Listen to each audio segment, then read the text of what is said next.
So, sorry about that. I can't talk with noises or I can't even answer the phone with the TV going. It causes that lightning neurological disorder to get worse. It's always been like that. If I have a flashing screen or I'm trying to use my nervous system, like walk arms, and noises at multiple ones at the same time, it throws me off. It's like when two people talk to you at the same time. Similar to that, except for it hurts physically. But, anyways, my brother was a great influence, like a father figure. You got to remember, there's a big age difference, like a 30-year age difference. It's a big age difference. And it's funny, I can't remember anybody's birthday but my mother's. And the reason for that is she hurt me the most. I will never ever forget that woman. My adopted mother did such horrible things to me that she's the only birthday I'll ever remember. Because I knew to stay away from her. She's going to be hurtful on this day. So I knew what day to stay away from her. People didn't see it either. But, anyways, we're back to my brother. Not only did he train me to tile and all these other skills, he got me tools, paid me in tools one year, just all these great things that he did for me. He also got me jobs as an adult. He got me this golf ball job, chopping with a machete, trying to get golf balls. And there was this big yard, this big amount of pricker bushes, and I'm in these pricker bushes trying to get them with just a machete and some clippers, and I'm not getting even one ball. I'm spending an hour for one ball. It is impossible to get through this. But then I think to my head, I go, well, isn't my brother a landscaper? Well, let's see if he, I mean, there has to be a deal here. Look at this stuff. The guy wants this all cleaned up. He wants his balls, and he wants people to be able to go into this jungle, similar to what I have in my backyard. But my backyard has less pricker bushes. This was all pricker above your head, thick. So I think, who could get this? I got a machete and a clipper. Let's call the landscaper in and see if he can make money. So I make some phone calls, make some deals, and I think he might have lost some. I think my brother might have lost a little bit of money by going all the way down here, trimming it down, taking time out of his day. But in the end, he couldn't even get through this. With the proper landscaping equipment, it was too heavy. It was too much work. It wasn't worth it. Not with my machete, not with my clippers, not with his tools, nothing. This was an impossible jungle. You would need like a big bobcat thing to get through this jungle. It would be bad. But he got me the job. Now this is only a couple months summer job picking up golf balls, but it's something. It is something for money. And he is showing skills and he's giving me skills and showing love in ways that are fantastic. Did my father ever drive me around trying to get a job like that? Did he ever try to introduce me to connections or people? Was he really teaching me some skills? I gotta say, some skills, yes. My father was a good man. He was teaching me skills. But he had a lot of his responsibilities passed off.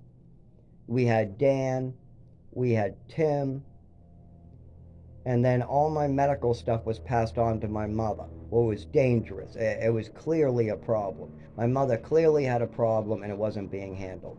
So we got three father figures as well as I had the program figures because remember, I spent my whole life in and out of programs. I mean, 5 days a week, I basically lived someplace else. This was more of a weekend home with my adopted father and adopted mother. I mean, I had 1 hour a month in New Mexico. I was in foster homes in Massachusetts and a big St. Anne's program that's from the church where I got to meet the head of the church or whatever. He was from the Roman church. He was a cardinal, they call it. Not quite the Pope, but they dress up like the Pope and they come on Christmas time to all the orphanages.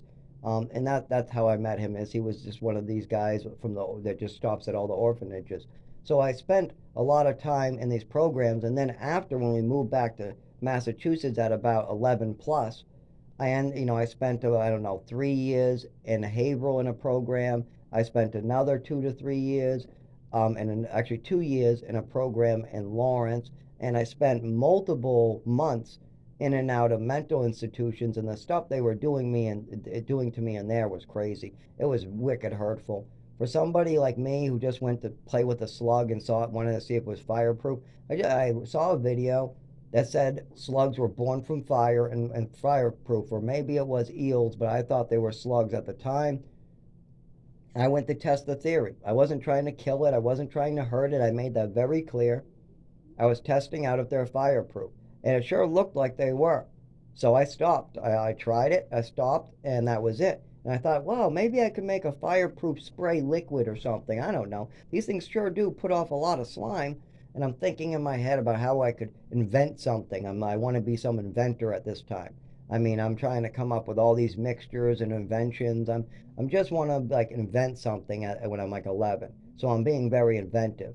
But instead of talking to me about it, no, I get held down and double medicated. I get weird kids trying to do weird things to me. I get crazy kids screaming and having hissy fits. I get people punching each other. I get pills all over the place, all different types of pills. Everybody can have pill candy. We got 5 pills for you. We got 5 pills for you. It's like candy time. It's fucking nuts about all the pills that they give out to children. It is completely nuts. And so you got to keep that in mind when thinking of my type of situation. And this whole time, I'm having seizures, problems moving my body, and it's visible to the doctors and people, but they're connecting it with all different things. Oh, he has a coordination issue. No, it's a side effect from the medication. Oh, no, it's an allergy. Oh, no. Why don't you just ask me? I told you a million times that this happened to me at age 7. I said lightning in the back. I was describing that there was a problem with my mother, and I described the medication abuse, how she was giving me extra Epicac, extra pills, how this all started with one night, and it was like a whole change. It wasn't like this was a gradual change or I felt it when I was born. No, I went to sit down for a movie, and my life changed that day. I get flashbacks. My life changed for the worse that day thanks to my mother. And then she spent years because she knew it. She knew it because I told her it. It wasn't like it was some secret. I asked for help. I brought it up to the doctor. I brought it up to my mother. And keep in mind, now this is going on, and my father is staying out of my health care. He's just paying the bills. And he was a very good person to do that. He paid for a Herbst appliance that fixed my jaw. When it came to some of the primary care, he put a lot of money. He was very good at donating money to charities. His money he will part with when it comes to charity cases. Absolutely. Will he part with his time or try to understand people or change his opinions? No. But if his wife wants money to do something, he will give it. If it's a charity, if it's African American, it doesn't matter. My father was not racist either. There is people out there that have the impression that he's racist. I had girlfriends and people who think that he's racist. He is not. I've met 2 people that were in that house that think he's racist. One shouldn't because they were a foster child, and the second one is a girlfriend that spent very little time. And they're wrong. He is not racist. But he is worried about what might happen keeping those people around with the history and the way the governments treat them and the limitations that they have. But, anyways, I wanted to go over that yes, my father's a good person overall, but he has a big sin, a big demon on his back. He allowed his wife to cripple a child, and I'm still suffering to this day from what she did to me. And I keep on bringing it up in doctor's offices. I just have better words today than I did then. And this should have been concerning. When I brought this up to him and my mother over and over, it should have been really concerning. If I have to record her to get the truth out of her, that's concerning.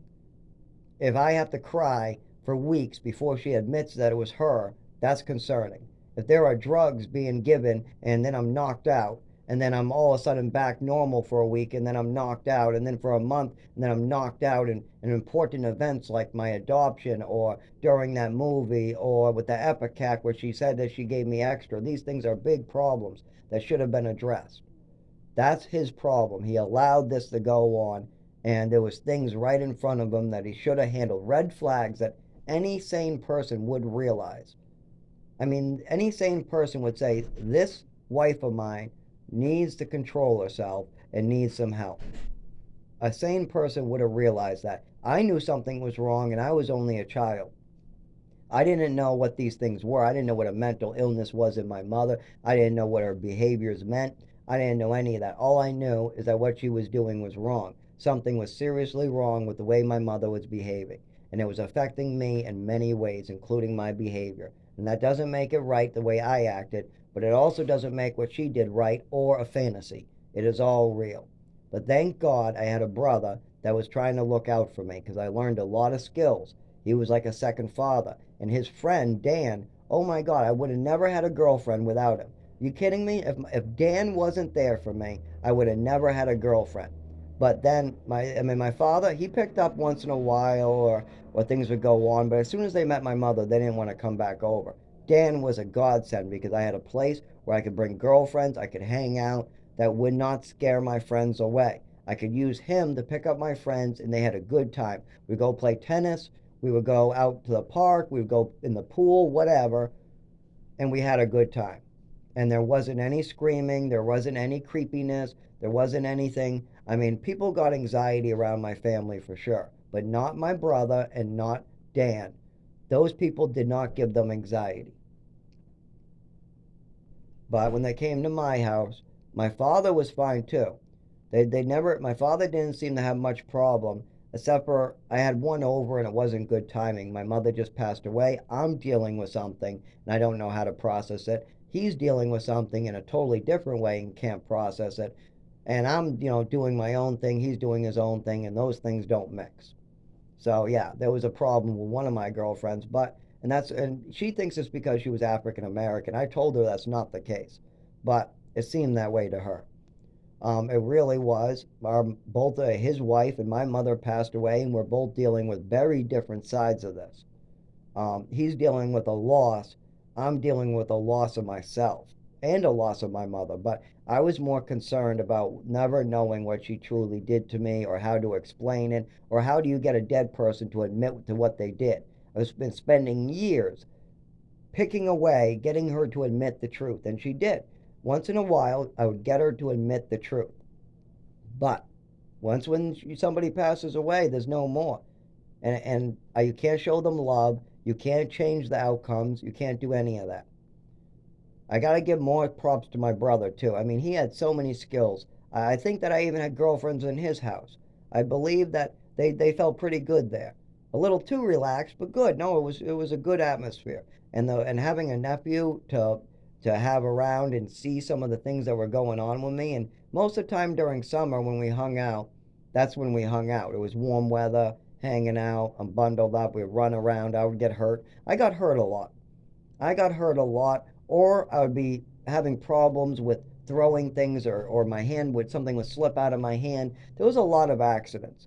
And there was another time where I was playing like swords with an axe. I should have never done that because knowing that my body wasn't lined up now, that could have ended badly. Luckily, nothing happened. I got whacked. I think I got lightly hit or bumped. And that's good because that axe could have slipped very easily. But we played swords with sticks and other things, and most of the time I was the one who got hurt. I assumed that I would be the one getting hurt again. But once in a while, like if we're skipping tiles, I might let go too loose or something might fall out of my hand. Like I once tried to do a fake out. I was about, I don't know, 10 years old and we're out in the snow and I'm numb and things aren't working. I have the gloves and everything on, but my nervous system isn't working anywhere. My legs, my arms, and my hands. And for some reason, I have the stupid idea to think I could do a fake out. That was something I was just learning. Like a save your life, where you grab somebody's shirt and you give them a shove, save your life. It's a stupid thing. Don't do it, by the way. If you're 16 or 18 and you're doing the save my life thing, go fuck off. Stop it. If you're doing a fake out where you like try to throw a baseball and then you go, ha ha, I faked you out, just stop it. There's no point in it. It's not funny. When you're 10 years old, you think it's funny. When you're 16, it's time to stop. It's time to stop the fake outs. You don't need to be doing save your life or fake outs. It's just a pointless joke. And people get hurt sometimes. Like, for instance, I tried to do a fake out with just a bar. I had my good grip on it. I closed my hand real tight. And I tried to do a fake out where I tried to drop it and then I was going to go, ha ha, see, I didn't drop it. But instead, I really dropped it. The thing really fell out of my hand. I tried to do a fake out, and instead of being a fake out, it dropped. Now, it wasn't like it was swung or it wasn't like it was any serious. It just dropped like if you drop the crowbar on your foot. But it still hurts. It's a crowbar. Dropping something hurts. It hurts dropping something.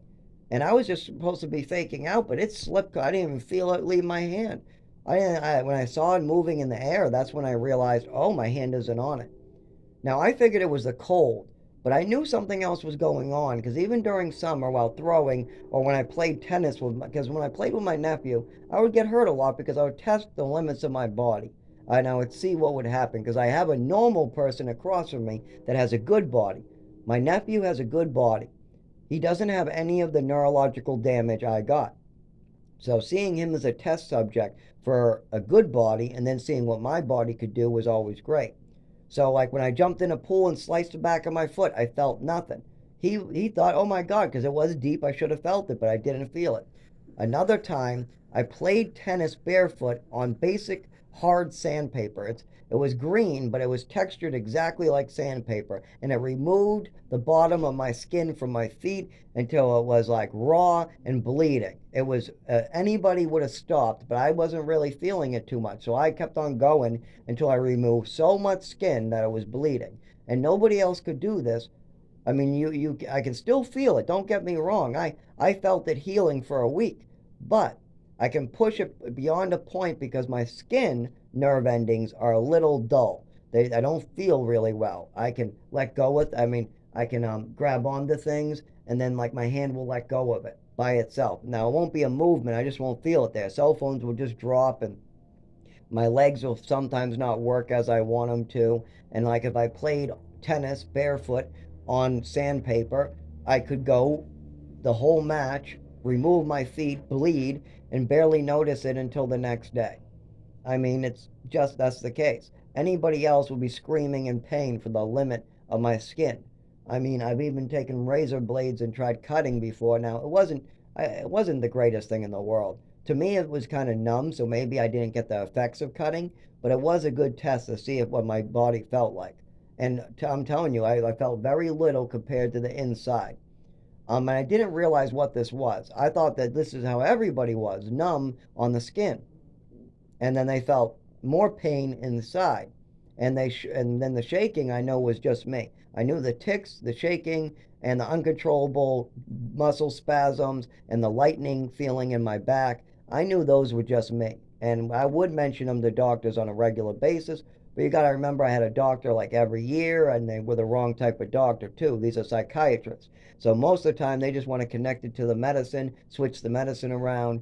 I mean, that's a problem because this has been going on for 25 years. I've been on medicine, I've been off medicine, I've been on I don't know 100 different medicines if you include all the what do you call them over the counter medicines and generics and primary care and antibiotics and treatments in the emergency rooms. I've been on over 100 different medicines, and I'll tell you what, some helped, some made it worse, but it's not the cause. It started with an overdose of pills, of some type of pill at age 7. Yeah, absolutely. I was given a handful of pills and then boom, I was hit with this. But my nephew, my brother, I got to thank them a lot because I learned a lot of skills. They were very helpful. They got me jobs. They really cared for me. Even all the way to my late 20s, they had my best interest at heart. Meanwhile, my father and his third wife seem to have their own best interest at heart all the time, no matter what happens to anybody. And if they make a mistake, they'll still just protect themselves. They'll put up shields and walls that try to protect themselves. Oh, your son is dying or your son had something really horrible done to him? Well, I better protect myself. Oh my God, I better tell him it's a fantasy and make all these things up because I got to protect myself. I better lawyer up and tell him to call my lawyer. What the hell is wrong with you? I love you guys. I just want this handled. I mean, but no, that's normal behavior for them now that I think about it. Putting up walls and not dealing with the hurtful things that are going on with me is very common for my father and so far 2 of his wives. Meanwhile, my brother, my nephew, even my sister, well, my sister got to know me a little. It was like dinners for holidays and maybe a trip to the movies or a trip to go to a festival. And really, the movies and the festival, they were good, but I had to be very careful. And when I tried to explain in front of them or in front of these people what was going on, most of the time, nothing came of it. There was never any stopping of my mother.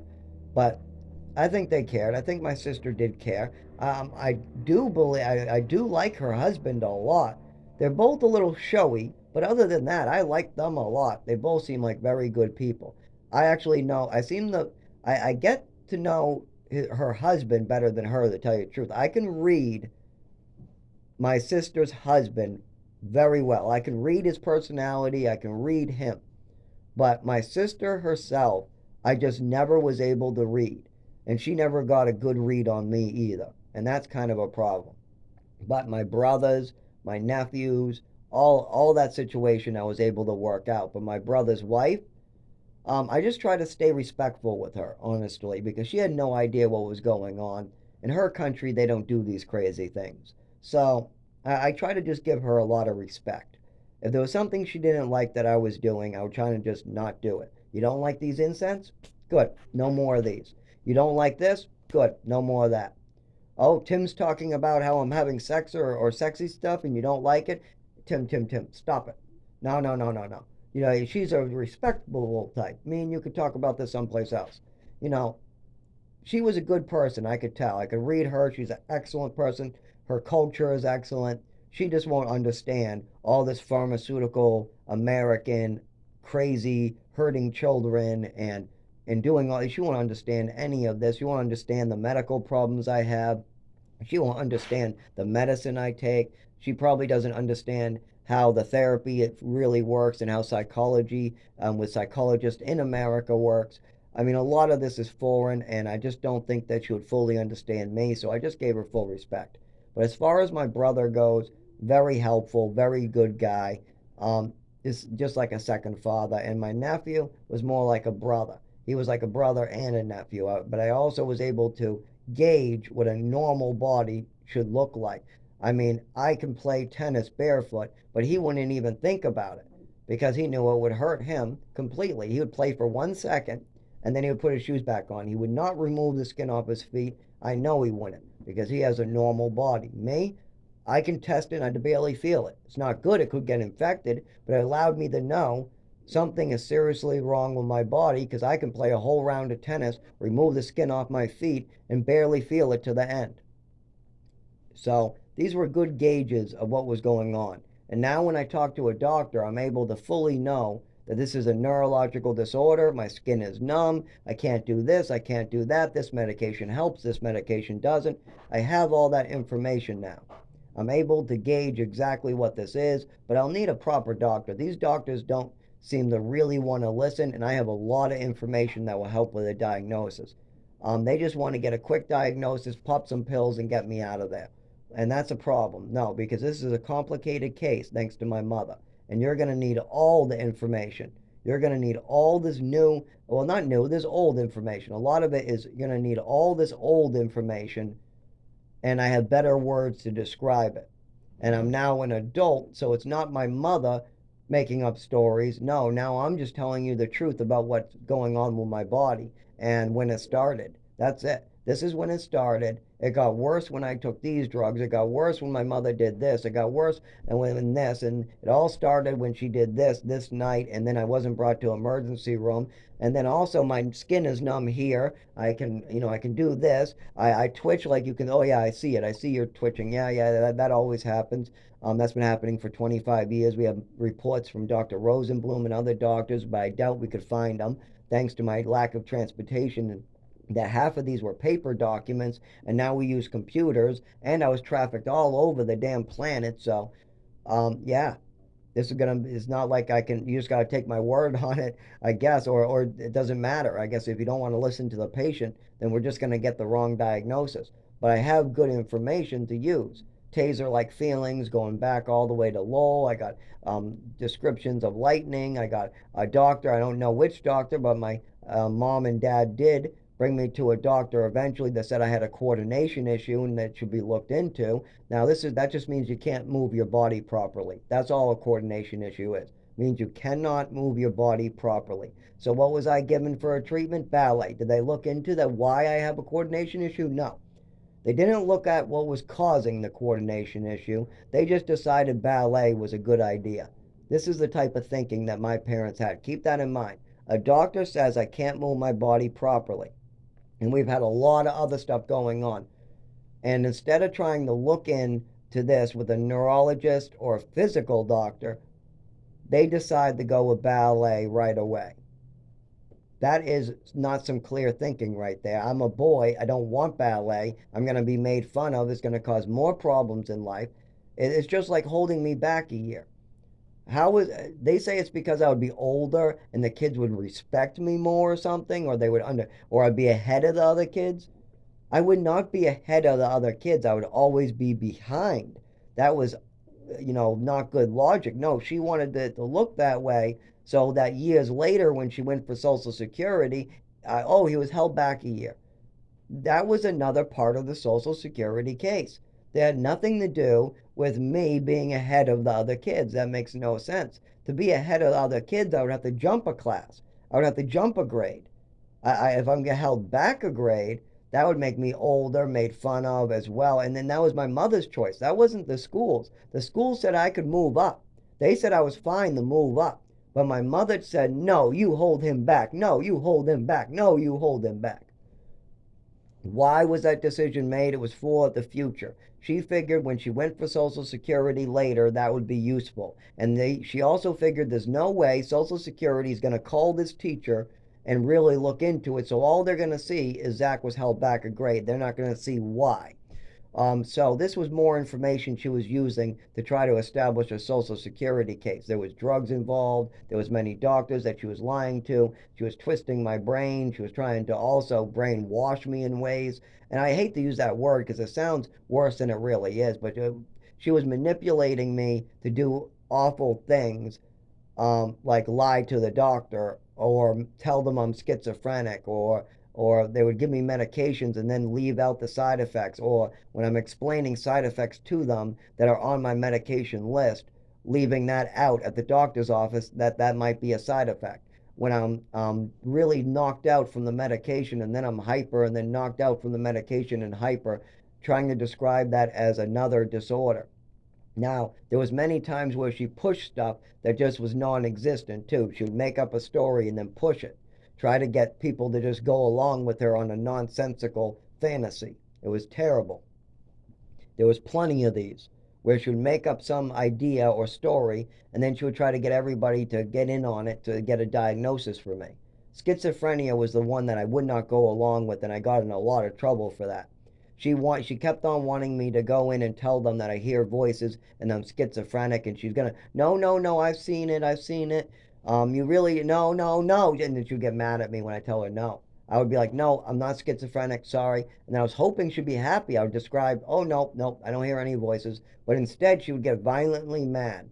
No, you are, no, you are, no, you are. But even though the doctors are all clearly stating that I am not schizophrenic and I do not need those pills, she wants me on more pills and she wants me to go. She wants me to go and say things that aren't true, go along with her stories. She was hearing people that weren't there in the hallways. She would go on these really weird rages, sometimes in the car with my father. That's the only time I remember him stepping in. But most of the time, these rages were in the house or just with me and her in the car. And they were awful. There were things going on. We'll say it like that. But you got to keep that in mind when hearing my life story. I have a lot of good influences. My father was a very good influence, except for when it came to my mother. He would not handle her nonsense. He would handle my nonsense in a second. He would be quick to do anything to speak about me in a second. He has no problem piling on shit on my head or trying to go along with the story of somebody else's or even trying to just, correct something that he sees in me. Well, it's a good thing. In a way, you should be correcting me. You should. If I'm doing something wrong, then you should be correcting me. If my mother is telling me that it's okay to give another child medication, you should be stopping me and telling me, no, Zach. And then you should be going up to her and saying, what the fuck are you telling him? But that never happened. No, that never happened. I walked into the other room and the kid refused it. I go up to my mother and, oh, he's freaking out. He's freaking out. What do I do? What do I do? Do I call his mother? Do you talk to him? Do I give him one of those over the counter mood state? Give him the meds. Give him the meds. Is what she tells me. We have a full conversation, and she says, nope, nope, just give him the medication. So I go grab this over the counter mood thing, and I go give it to the other kid, and then he tells me no, he doesn't want it, and then he calms down. That was bad. I shouldn't have been doing that. I feel guilty. Luckily, nothing happened. But my mother was making a bad decision by telling me to do that. I gave choices. I am a child. I am like 10 or 11 years old. I don't know what to do in this situation. And you made the wrong choice. We should have called the mother, or maybe just let him, just do his thing, let him flip out a little bit. I don't have much good choices there, but the one she chose was bad. And I'm a child who doesn't know. But these establish what her mindset was. And hundreds of times, my father would have sat by much worse than that. That's nothing compared to some of the way worse things that she told me, or she did to me, or she made up about me, or that she pushed for Social Security. She also wanted me to be disabled. That is dangerous. Wanting your child to be disabled is very dangerous. That is not a good sign. But other than that, I gotta say, my father taught me how to cook, taught me how to clean. He showed me, my mother also taught me how to clean, screamed at me a lot, but that's beyond the point. But there's a lot of skills that I learned from my father, as well as his advice was honest, it was true, it usually worked out, it came from some type of factual place. So that was good. My father's advice and his ideas came from a factual place. Where he made the mistake is when he listened to my mother. When my mother got involved with my father on something, things went wrong. Like, I'll give you an example. She was hearing people going up and down the hallway. Nobody was there. I was asleep in another room. She comes out with my father screaming up at the stairs, screaming. We're all upstairs. I'm in the room across, screaming for no reason that there's people in the hallway. She sees people running around. She hears noises. And I'm like, maybe it's the TV. I don't know. Why are you waking me up with this? I don't think there's anybody here, Mom. Instead, she tells me I'm a liar. She starts screaming. And then my father gets in on it and is telling me, oh no, people are here. People are here. No, there was nobody there. I hadn't had a friend over to the house in daytime or nighttime in like 5 freaking years. You scared everybody off, okay? That's what I wanted to tell them. You scared everybody off. There is nobody from my friends ever visiting this goddamn house. Okay? I have no friends coming over to this house daytime, nighttime, or otherwise. And that's thanks to this behavior that I'm witnessing right now. That's what I wanted to tell them. Instead, I told them, stop this nonsense or stop acting crazy. And then I went back to bed. And then they called me a bad son or whatever and went back to bed themselves. That's a big problem. She's hearing things in the hallway, she's seeing things that aren't there. And we could have talked this out. But instead, they totally projected this onto me. They don't even want to discuss the fact that they haven't seen anybody there as a friend in years. I have no transportation. I have no car. I'm not driving due to this. Well, at the time, neurological disorder was a problem, but it still wasn't diagnosed, and I still didn't have it fully figured out. I just knew I couldn't keep my hands and feet still, and I twitched. I also knew that the glowing screen hurt my back. Now, I did pass the test, and I could have passed it, but I knew somebody or somebody was going to get hurt. I did not want to hurt anybody, was the truth, but I didn't know how to explain that. If I told my mother and father, oh, I don't want to drive because I don't want to hurt anybody, they would say, that's nonsense. What do you mean? What are you, so mental? And then they would have turned it into some mental case. No, it's because I'm twitching. I don't want to twitch while driving. I don't want my foot to twitch while on the gas pedal. That's all. But see, these things went out of line all the time. I tell them something truth from the heart. I tell them something about like why I can't drive, and then it's twisted. So I can't even explain myself. I'm like upstairs, like I said. I told them, no, I'm asleep in the other room. What do you mean there's people? Why aren't we walking down the stairs checking the house for people? I have no friends over, ever. Mother's seeing people. There's voices that she's hearing, and you're waking up and going with her. So why don't you walk through the house and make sure there's not a robbery going on? Because my father knew it was nonsense. He knew it was nonsense what my mother was doing. Either he just believed her nonsense, or he wanted to just believe her nonsense, meaning that I'm a liar and I have people over. So either he believed that, or he just knew that she was crazy and spouting nonsense. One or the other. Either way, it was nonsense going on that night. It had nothing to do with me. But once again, I'm the one who paid the price. And remember, this was only a couple years before she passed away. Something could have been going on with her body and it went unchecked, and I'm the one who ended up paying the price for it. Every single time my mother wanted to make the decision, I paid the price for it.